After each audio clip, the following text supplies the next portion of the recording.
High, আজ আমি তোমাদের সঙ্গে আমার ফেভারিট ম্যাঙ্গো ভাপা দইয়ের রেসিপি শেয়ার করব, যেটা বাড়িতে থাকা ইনগ্রিডিয়েন্টস দিয়ে খুব ইজিলি বানানো যায় আর খেতেও হয় একদম চিজ কেকের মতো ক্রিমি অ্যান্ড টেস্টি।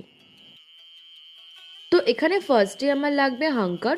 তো যার জন্য আমি 500 গ্রাম দই আগে থেকেই জল ঝরতে রেখে দিয়েছিলাম, যেটাকে আমি একটা আলাদা পাত্রে ট্রান্সফার করে নিলাম। এতে আমি ম্যাঙ্গো পিউরে অ্যাড করছি।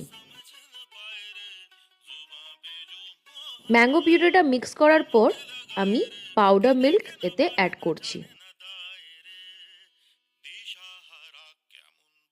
এখানে আমি পাউডার সুগার অ্যাড করছি, তোমরা চাইলে কনডেন্স মিল্কও অ্যাড করতে পারো।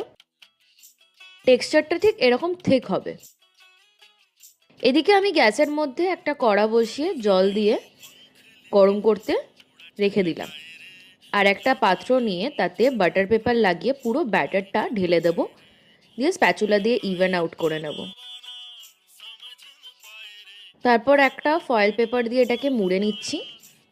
এদিকে জলটা আমার গরম হয়ে গেছে, তো এই বাটিটা আমি ওর মধ্যে বসিয়ে 25 মিনিটের জন্য স্টিম হতে দেব। 25 মিনিট পর বাটিটা বার করে নিয়ে এর ওপর থেকে ফয়েল পেপারটা সরিয়ে আমি চেক করে নেব যে আমার দইটা ভালো সেট হয়েছে কিনা। দেখো, আঙুলে একটুও লাগছে না। কিছুক্ষণ বাইরে রাখবো ঠান্ডা হওয়ার জন্য, তারপর ফ্রিজে ঢোকানোর আগে ফুটো করে দেবো ওপরে, যাতে গরম থাকলেও ভেপারটা ওপরে জলটা না জমে। 7-8 ঘন্টা পর ফ্রিজ থেকে বার করে একটা ছুরি দিয়ে সাইড থেকে ডিমোল্ড করে নেব।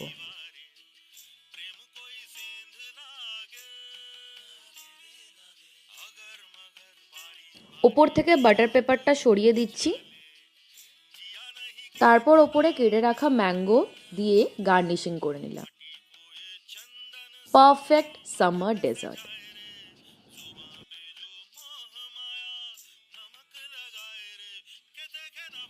তোমরাও বাড়িতে ট্রাই করে আমাকে কমেন্টসে জানিও কেমন লাগলো, and subscribe for more such recipes. By.